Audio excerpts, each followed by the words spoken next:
Este es un mensaje predicado en Living Word en español, donde Cristo es el centro. Para más información, visítanos en livingwordefc.org.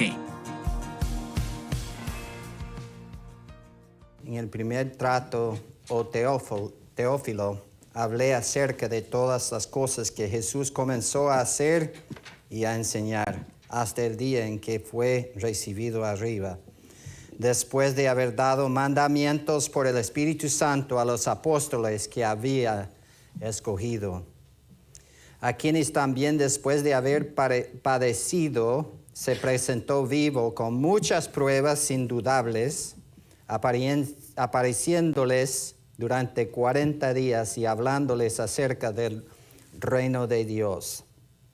Y estando juntos, les mandó que no se fueran de Jerusalén, sino que esperasen la promesa del Padre, la cual les dijo: oísteis de mí, porque Juan ciertamente bautizó con agua, mas vosotros seréis bautizados con el Espíritu Santo dentro de no muchos días. Entonces los que se habían reunido le preguntaron diciendo: Señor, ¿restaurarás el reino de Israel en este tiempo?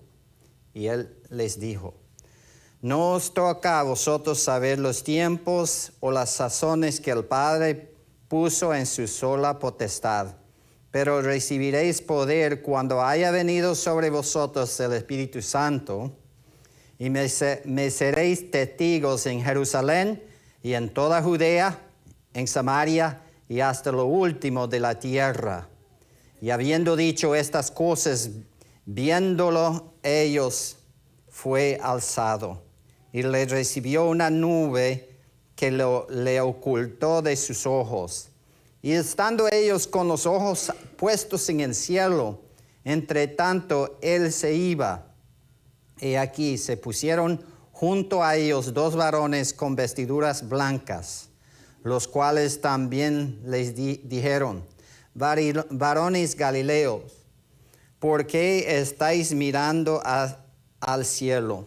Este mismo Jesús, que ha sido tomado de vosotros al cielo, así vendrá como le habéis visto ir al cielo.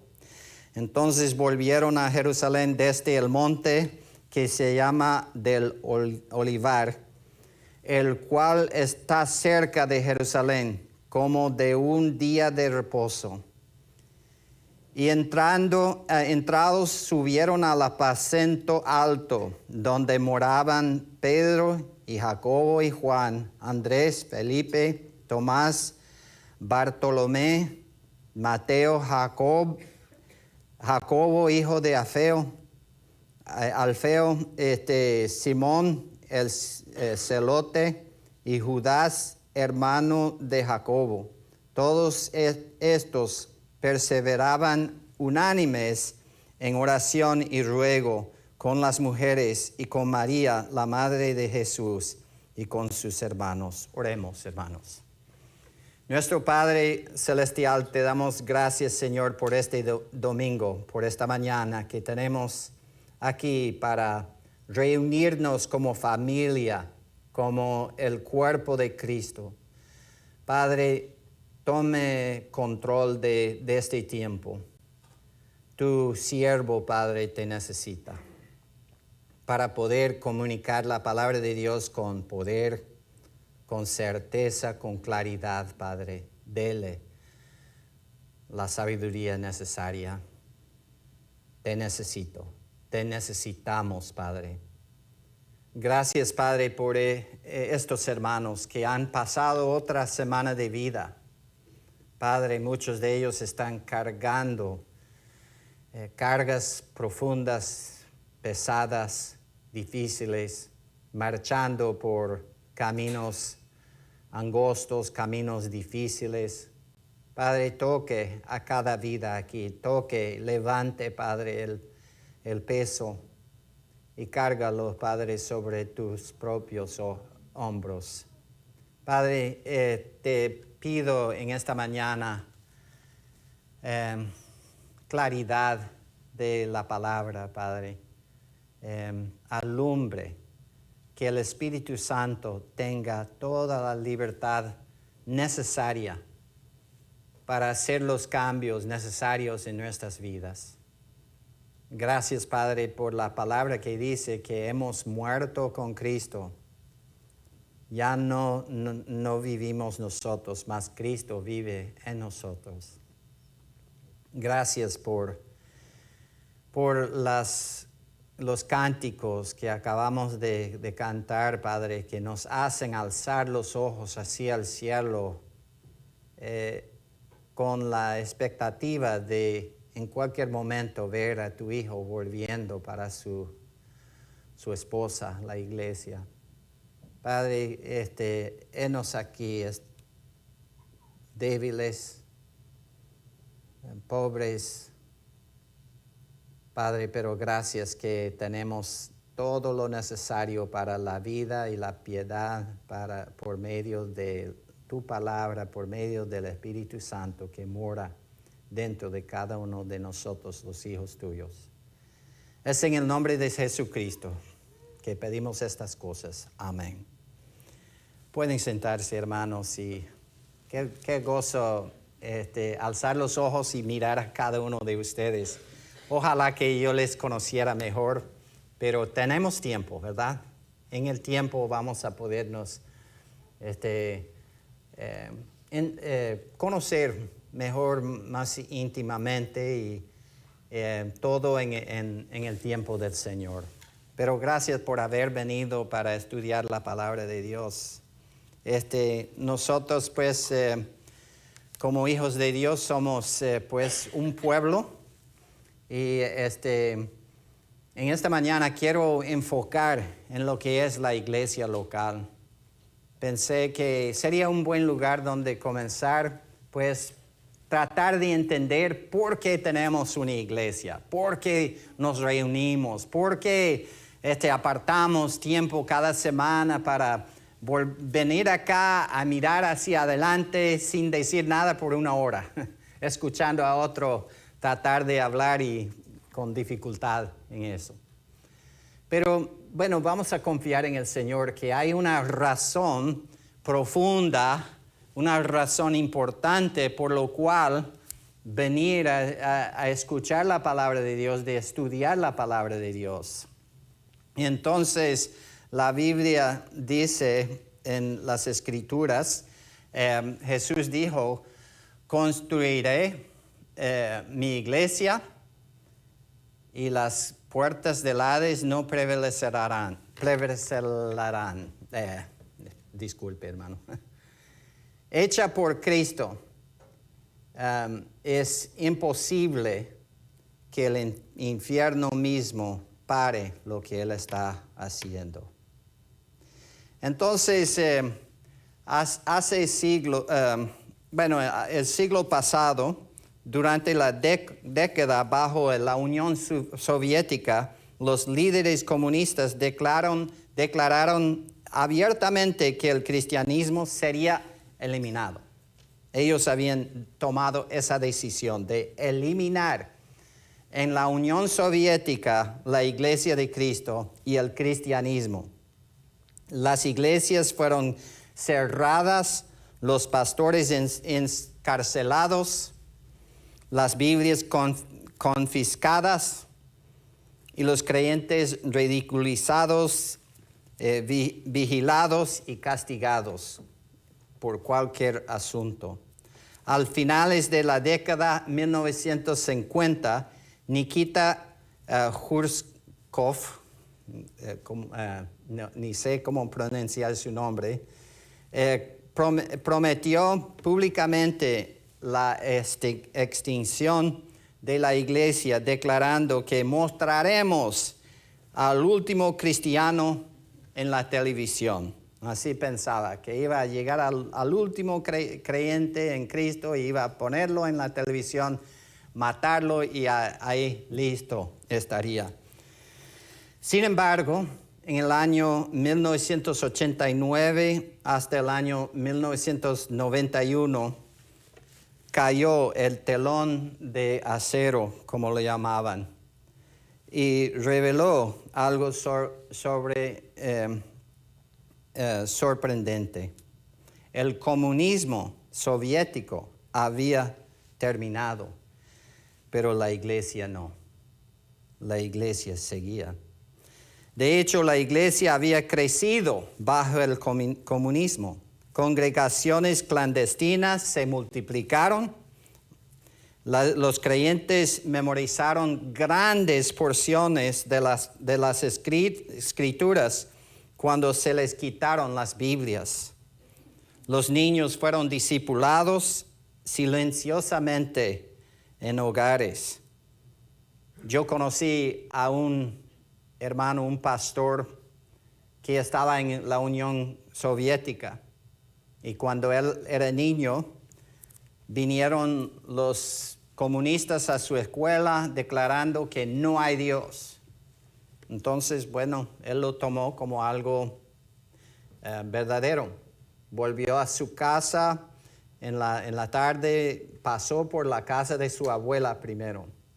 Entró en la casa de su abuela y le declaró a su abuela: abuela, no hay Dios. Y ella dijo: ¿qué dijiste? Vente acá. Y él dijo: abuela, no hay Dios. Y ella agarró su bastón y le dio duro con el bastón. Salió de la casa de su abuela llorando y volvió a la casa de su mamá. Y ella la vio ahí: oye, hijo, ¿qué pasa? ¿Por qué estás llorando? Le dijo: bueno, es que abuela me pegó. ¿Pero por qué te pegó, abuela? Porque yo le dije que no hay Dios. Y entonces ella dijo: ¿qué le dijiste a la abuela? Que no hay Dios, Dios no existe. Y ella le dio otra vez duro. Entonces él dijo que, bueno, de ahí en adelante creía en Dios él. Entonces, pues así es la cosa, ¿verdad? No, la iglesia va a marchar adelante. ¿Por qué? Porque Cristo dijo: construiré mi iglesia y las puertas o los portones del Hades no prevalecerán, no van a prevalecer. Va a seguir. Las puertas del Hades no prevalecieron. La Unión Soviética intentó destruir la iglesia y fracasó. Consideramos ahora los primeros años de la iglesia, lo que acabamos de leer en Hechos capítulo 1. Unos días después de la resurrección, los discípulos quedaron pues escondiéndose después de la crucifixión. El líder de ellos había sido ejecutado, Jesús.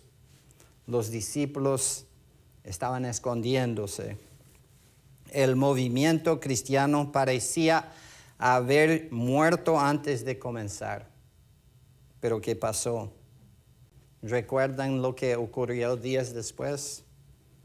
Se convirtieron 3,000 personas en un solo día. Y de la nada salió la iglesia con fuerza. Saliendo pues fuertemente al nivel mundial. Un historiador romano, Plinio el Joven, se llama, en el año 112 después de Cristo, escribió al emperador describiendo a los cristianos como un movimiento problemático, dijo, y en crecimiento, que se negaba a desaparecer a pesar del castigo. Así dijo. Así está su escrito. La verdad es que la iglesia no se extendía solo por fuerza, su propia fuerza. Se extendió porque Cristo estaba vivo y activamente estaba edificando a su iglesia. A lo largo de los últimos 2,000 años, gobiernos han intentado destruir la iglesia. ideologías han buscado reemplazarla. La persecución ha tratado de silenciar a la iglesia, pero la iglesia de Jesucristo sigue avanzando. ¿Por qué? Porque Jesús nunca dijo que gobiernos, organizaciones o movimientos edificarían su iglesia. Él dijo, yo edificaré mi iglesia. Hoy vamos a considerar la visión y la misión de Jesucristo. ¿Qué es lo que Jesucristo está haciendo en el mundo? Si entendemos lo que voy a presentarles, van a entender por qué están sentados acá. Y es preciso que tengan una misma visión, la misma visión que tiene Jesucristo para este mundo. ¿Qué es una visión primero? Bueno, una visión es, por ejemplo, escalar el monte Everest y plantar una bandera en la cima. Eso sería una visión. Quizás algunos de ustedes han subido una montaña, un cerro, y han parado ahí encima de todo con los brazos extendidos así como en victoria, ¿verdad? Uno puede tener una visión de alcanzar algo grande, por ejemplo, subir y conquistar el monte Everest. La cosa es que muchos han intentado hacerlo y han fracasado en ese intento, ¿no? En ese proceso. Incluso si hoy iría al monte Everest y subiría, podría ver que hay tumbas, ahí donde han enterrado gente que ha tratado de subir, pero fracasaron, murieron en el proceso. Entonces, pero una visión es verte en tu mente, ver algo algo increíble que quieres hacer, verlo con la mente. Esa es una visión. Cristo, claro que tiene una visión, como hemos hablado.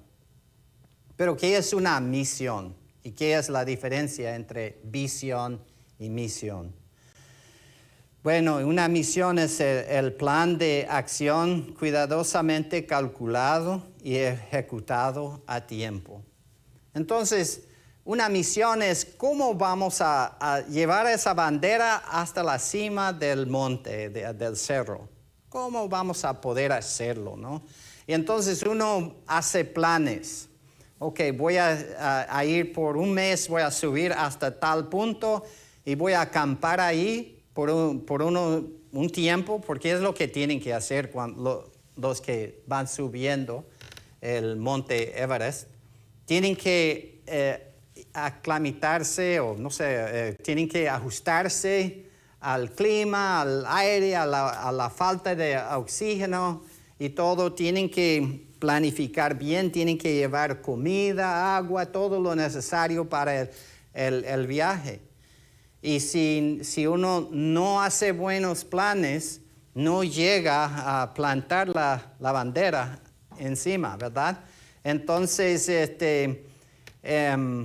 es un proceso lento, pero un proceso calculado y pensado. Ahora, Cristo dijo, edificaré mi iglesia. Pero ¿cómo logra esa meta el Señor Jesucristo? Bueno, pensando en Jesucristo, mirando lo que Él dijo en Mateo 18, 16. Mateo 18, 16 dice, ya va. De ahí está. Edificaré mi iglesia. Y entonces al ver este plan que tiene Jesucristo, Él tiene en mente, en lugar de poner una bandera encima del monte de Everest, Él tiene un plan de edificar a su iglesia. Y esto te incluye a ti. Tú eres parte de su plan. La iglesia es hecha no de piedras y madera, es hecha de personas como nosotros. Somos las piezas que Cristo usa para edificar su iglesia. Cada uno de nosotros somos importantes, participamos en su plan.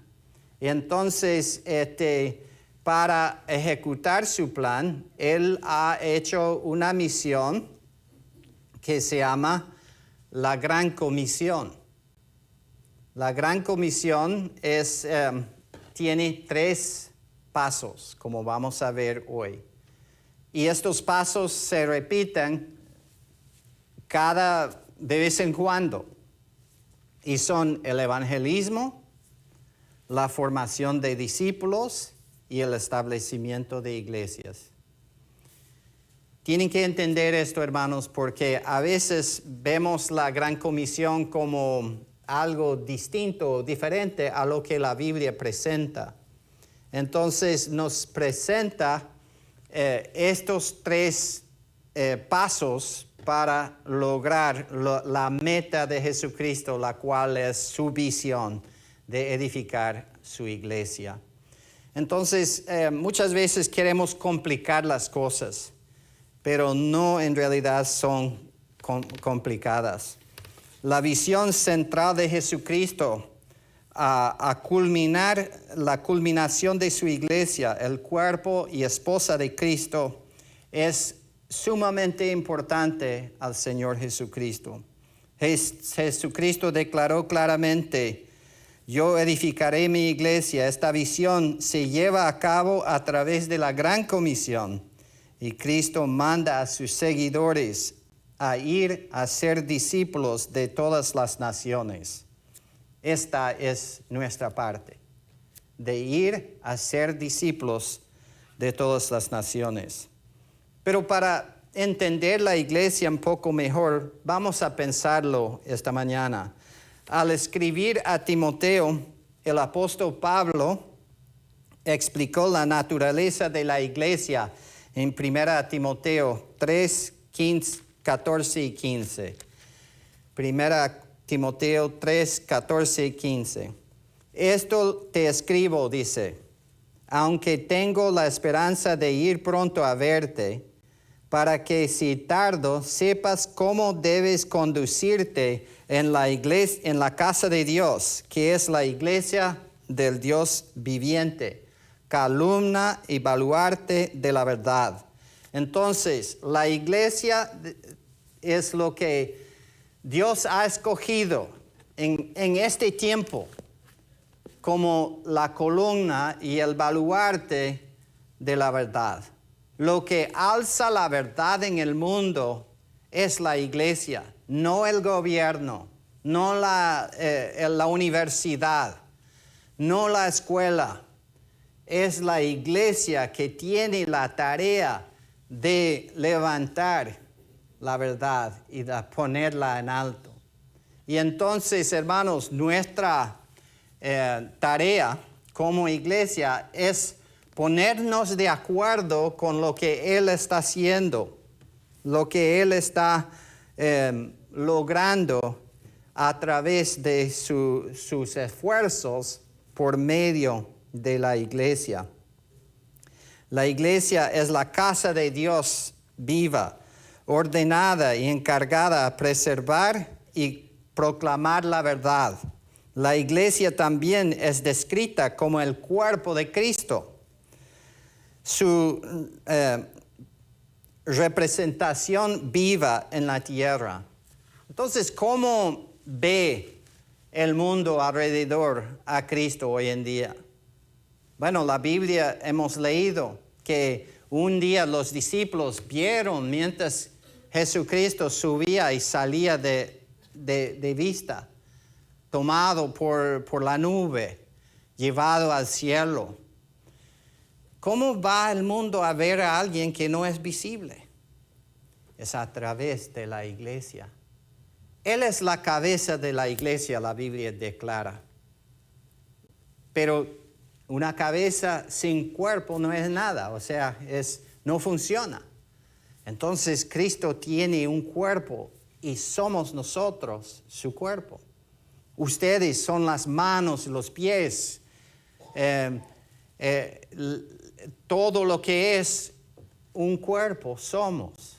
Y entonces, si este pueblo aquí de Far, Texas, o de McAllen o Edinburgh, va a ver a Cristo, va a ser a través de la iglesia de Jesucristo. Nosotros, cada uno de nosotros, si seguimos creciendo en nuestras vidas, si seguimos creciendo, va a ser visible el cuerpo de Cristo. Y entonces, hermanos, nuestra tarea es hacerle visible a Cristo. Y no solamente visible, sino para que camine Jesucristo en este pueblo, va a ser a través de la iglesia. Nosotros, si esta comunidad necesita de veras una ayuda verdadera, va a ser nuestra mano extendido que les va a mostrar a la persona de Cristo. Entonces, hermanos, el Señor quiere cambiarnos, quiere hacernos fuertes. Incluso vayan conmigo a Efesios capítulo 4.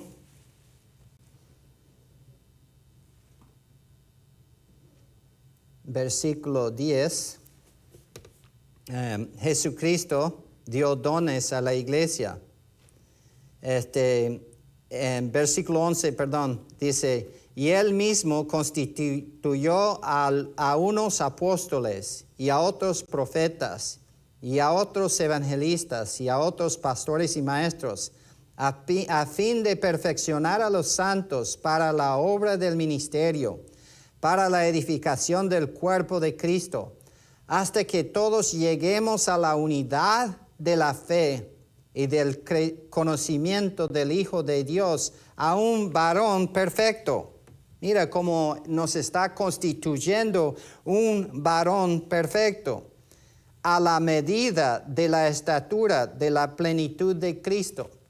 Entonces nosotros pues somos el cuerpo de Cristo y tenemos una cabeza sobre el cuerpo perfecta. Pero el cuerpo es lo que necesita necesita crecer, necesita ser conformado a la imagen de Cristo. Y es lo que Dios está haciendo por medio de la palabra de Dios, por medio de las enseñanzas, está cambiándonos para que nosotros seamos como Cristo. Entonces ahí sigue diciendo en el 14, para que ya no seamos niños fluctuantes, llevados por doquiera de todo viento de doctrina, por la estratagema de los hombres para engañar, emplean con astucia las artimañas del error, sino que siguiendo la verdad en amor, crezcamos en todo en aquel que es la cabeza, esto es Cristo, de quien todo el cuerpo, bien concertado y unido entre sí por las coyunturas que se ayudan mutuamente según la actividad propia de cada miembro, recibe su crecimiento para ir edificándose en amor. Entonces, ¿qué dice esta escritura? Esta escritura está diciendo que la tarea de la iglesia es crecer a ser hasta las alturas de Cristo, de cada persona contribuyendo a su parte, seas tú la mano y el otro el brazo, el otro el codo, el otro el hombro, lo que sea, nosotros todos estamos unidos, creciendo en el Señor, contribuyendo a ese crecimiento. Y entonces por eso la Biblia declara que somos un cuerpo, Así dice 1 Corintios 12 y 13, porque así como el cuerpo es uno y tiene muchos miembros, así también Cristo, porque por un solo espíritu fuimos todos bautizados en un cuerpo. La iglesia está unida en Cristo, es diversa en sus miembros y pero forma espiritualmente una sola casa, un solo cuerpo, un solo ser espiritualmente por el poder del Espíritu Santo. Entonces, en Efesios capítulo 2, 19 al 20, leemos esto. Así que no sois extranjeros ni advenedizos, sino conciudadanos de los santos y miembros de la familia de Dios, y siguiendo, edificados juntos para morada de Dios en el Espíritu. Entonces, nosotros somos el templo de Dios como personas, no como edificio. Nosotros pues formamos un templo de lo cual donde Dios vive y puede aparecer en este mundo tan oscuro, tan olvidado, este mundo tan alejado. Dios, por medio de la iglesia, aparece en medio de un pueblo así como este. Por esto, la misión de Cristo, como es edificar a su iglesia, nos incluye a nosotros también. Entonces, en la misión de Jesucristo, vemos que hay 3 etapas y las vamos a ver. Primeramente, vamos a Mateo. Vamos a Mateo 28. Es una porción que vamos a mirar varias veces quizás, pero en Mateo 28, versículo 18, vemos la gran comisión. Dice, pero los 11 discípulos fueron a Galilea, en el 16, al monte donde Jesús les había ordenado, brincando al 18. Y Jesús se acercó y les habló diciendo, toda potestad me es dada en el cielo y en la tierra. Por tanto, id y hacer discípulos a todas las naciones, bautizándoles en el nombre del Padre y del Hijo y del Espíritu Santo, enseñándoles que guardasen todas las cosas que os he mandado. Y he aquí, yo estoy con vosotros todos los días hasta el fin del mundo. Amén. Entonces, para que haya una iglesia en cualquier pueblo del mundo, hay que primeramente evangelizar, es un dado. No, sin creyentes, no se puede tener discípulos. Entonces, la primera tarea es ir con el evangelio. Y es lo que vemos en la Gran Comisión. Vamos y predicamos. Pero cuando uno cree el evangelio, uno no es instantáneamente un discípulo. Nosotros pues al nacer de nuevo, al pasar de la familia de Satanás a la familia de Dios, sí hay un nuevo nacimiento. Hay hemos pasado de la muerte a vida.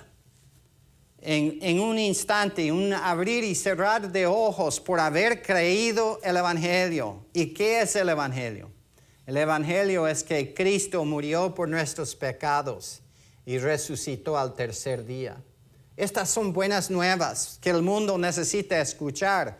Y entonces la tarea de la iglesia es ir predicando ese mensaje, el mensaje del evangelio, el mensaje de las buenas nuevas, de salvación, de perdón de los pecados, de vida eterna, de libertad del castigo, de no tener que ir al infierno. Todo esto es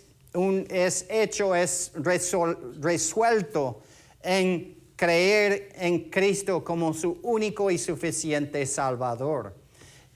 Pero la vida solo comienza ahí, no termina ahí. La vida cristiana abarca mucho más que solamente convertirse. Muchos creyentes están volviendo a vivir la primera vida de su cristianismo por la 10ª vez, ¿no? Parece que no progresan. Vuelven a vivir el primer año de su nacimiento. Tienen 10 años en el Señor, pero todavía cargan pañuelos espirituales, por decirlo así. Pero el Señor quiere que nosotros seamos fuertes, que seamos jóvenes y luego padres, como dice en 1 de Juan, que aprendamos a crecer, a ser maduros.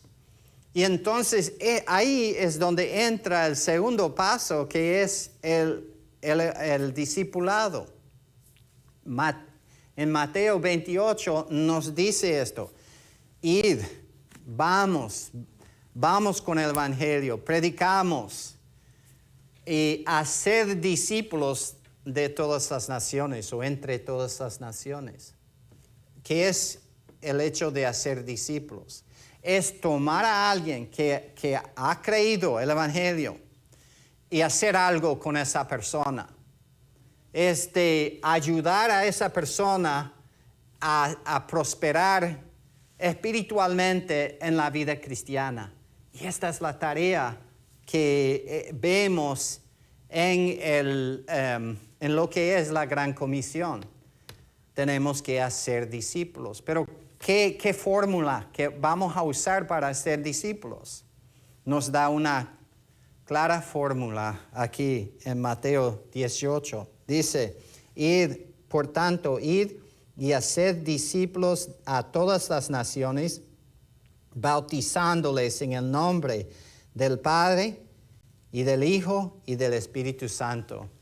Entonces la primera tarea, por decirlo así, en el discipulado es ayudar a un creyente, a una persona que es hijo de Dios, a hacerse público con su fe.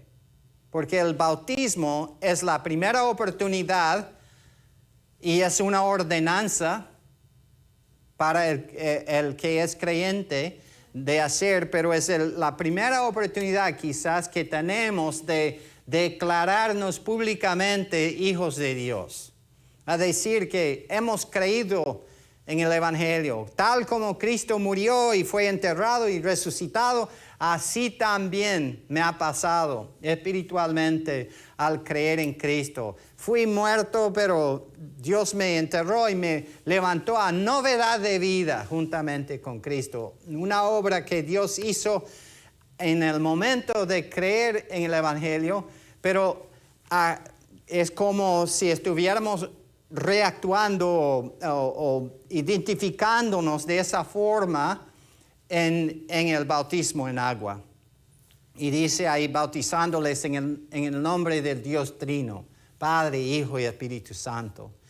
Y entonces, hermanos, nuestra primera tarea con alguien que vamos a discipular es ayudar a esa persona a tomar un paso de declararse públicamente que yo soy hijo de Dios, hija de Dios.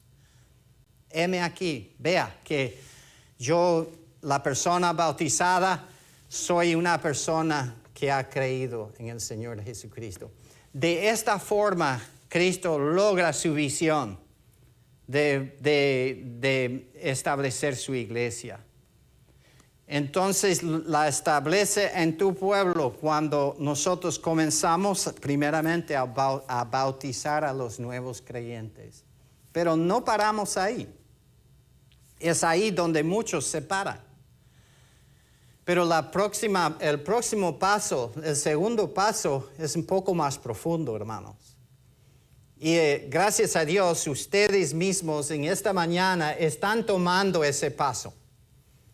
¿Saben cómo? Bueno, escuchen lo que dice el versículo 20. Dice, enseñándoles que guarden todas esas cosas que os he enseñado. Enseñándoles. El segundo paso en el discipular es no solamente bautizarles, sino que también tomar el otro paso de enseñarles. ¿Enseñarles qué?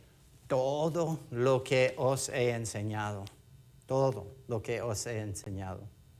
O sea que nosotros cuando venimos al cristianismo, cuando somos salvos, venimos con mucho equipaje fea, ¿no? Venimos trayendo cosas, mentiras que habíamos aprendido desde niños, ¿no? Cosas que quizás nuestros padres, sin en realidad saberlo, nos estaban enseñando, cosas que en realidad nos tienen por la garganta, porque son pecados muchas veces, son mañas, son adicciones que tenemos, pero también venimos con muchos falsos entendimientos, muchas cosas, muchas mentiras que hemos agarrado y hemos puesto como verdad en nuestras vidas y como un bloque en el fundamento, en el cimiento de nuestra vida.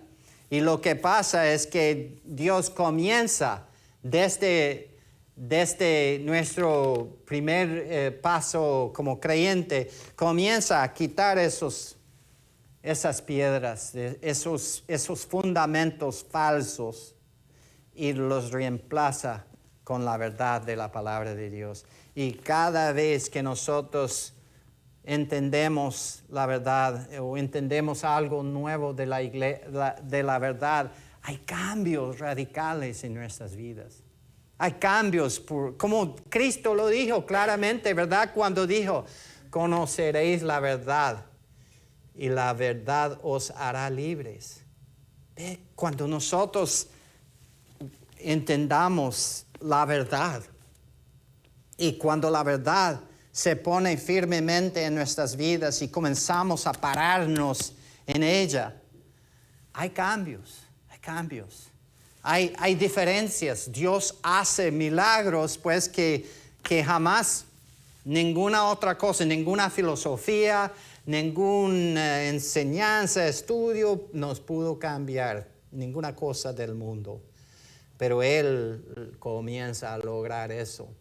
Por eso, la segunda parte o sea que el segundo paso en el discipulado es sencillo, pero es difícil.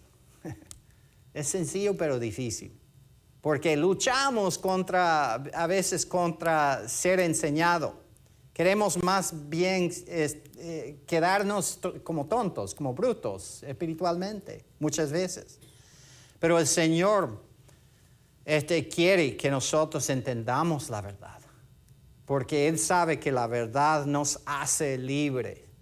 Y entonces, hermanos, la tarea del discipulado es ayudar al creyente, al nuevo creyente, a no solo hacerse públicos con su fe, pero también de comenzar a ser discipulado, enseñado. Hermanos, esa parte de nuestra formación como hijos de Dios toma una vida entera. Nunca logramos estar ya lo sé todo, ¿no? Nunca llegamos a ese punto. Y gracias a Dios nunca llegamos ahí porque qué bueno que seamos siempre creciendo. Poco a poco nos está cambiando a la imagen de Cristo. Y es una imagen hemos llevado la imagen de Adán, pues. Y una imagen fracasada, una imagen rechazada por Dios. Pero ahora estamos en el último Adán, Jesucristo. No hay otro, nunca va a haber otro, pero estamos ya en Él, vinculados a Él, puestos en Él. Y ahora Dios quiere cambiar nuestras vidas. Aunque sea lento el trabajo, nos quiere cambiar día tras día para ser más y más semejantes a Cristo. Y hermanos, ese proceso es lento, pero vale la pena. Porque ¿quién va a beneficiar en tal caso? Bueno, que de tu esposa a tu esposo. Si tú comienzas a vivir y parecer más y más a Cristo, ¿no será que ellos van a beneficiarse? Sí, claro. ¿Qué de tus hijos? ¿Qué de tus padres? ¿Qué de los colegas en el trabajo, de los coalumnos en la escuela? ¿Qué de ellos, no? Ellos van a beneficiar porque no van a verte tal y cual como siempre has sido, sino a una persona cambiada. Entonces, ¿qué está haciendo Cristo en el mundo? Él está edificando su iglesia. ¿De qué se constituye la iglesia? De gente como tú y yo. Somos la iglesia, hermanos. Somos piedras en la construcción de la iglesia. Somos miembros de su cuerpo. Cada uno contribuyendo a la función del cuerpo de Cristo. Y entonces, pues, ¿qué tenemos que hacer? Tenemos que ser públicos con nuestra fe. Ustedes tocan vidas que yo jamás voy a tocar. Yo no trabajo en tu trabajo. Yo no vivo en tu barrio. Pues yo no tengo tus parientes como mis parientes. Ustedes van a los cumpleaños, a las fiestas y todo de las familias. Y ahí van a poder, hermanos, a predicar a Cristo, a mostrarles el Evangelio, a enseñarles a gente que yo no puedo alcanzar. Pero yo tengo gente en mi vida que ustedes jamás van a alcanzar tampoco. Y es parte de lo que el Señor por eso nos tiene regado por ahí, cada uno por su lado, para que nosotros todos estemos haciéndolo. Entonces, primero, para contribuir a la visión de Cristo, comiencen, hermanos, a ser públicos con su fe, evangelizar, testificar. Todos nosotros tenemos una boca, ¿verdad? Y en lugar de siempre estar ahí llenándolo con comida, podemos quizás bendecir a otros con una palabra con la verdad de las Escrituras, ¿verdad? Podemos comenzar a utilizar lo que el Señor nos ha dado, la confianza, la fe que nos provee a través por medio del Espíritu Santo. Podemos confiar en el Señor. Segundo, tenemos que aprender a enseñar a otros. Bueno, es que yo no enseño, yo no soy maestro. No, hermanos, no es de ser un Billy Graham o de llegar a ser un famoso predicador. Pero cada uno de ustedes tienen hijos e hijas en casa, tienen esposas, tienen esposos, tienen gente con lo cual tienen contacto. Y ellos, pues, una parte, como dice Mateo 28, una parte de la gran comisión es enseñándoles todo lo que he enseñado a ustedes, dijo Jesús. Y entonces la tarea que tenemos es comenzar a aprender, a enseñar a otros, sea en una cosa, en una situación formal o una situación privada, pero de poder comunicar con creyentes la verdad es sumamente importante. Entonces, ustedes han escogido lo bueno en estar aquí como parte de esta iglesia donde se enseña la palabra de Dios. Esta iglesia quizás no cantamos como otras iglesias, quizás nuestras bocinas son más chiquitas que la iglesia allá en la otra parte de la ciudad. Pero lo que sí podemos hacer, quizás mejor que otros, es enseñar la palabra de Dios. O por lo menos podemos hacer eso como una ¿cómo se dice? Un goal, un desafío, sí, un desafío que podemos tomar. Hermanos, wow, la gran comisión no es tan difícil. Vamos a 1 Timoteo para verlo de otra forma. 1 Timoteo, y con esto terminaremos. 2 Timoteo 2:2.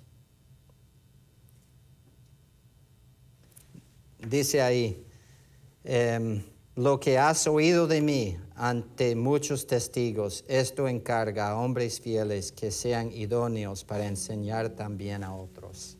Entonces, hermanos, tenemos la tarea de enseñar la palabra de Dios a otros para que ellos enseñen también a otros. Este fue un mensaje predicado en Living Word en español, donde Cristo es el centro. Para más información, visítanos en livingwordefc.org.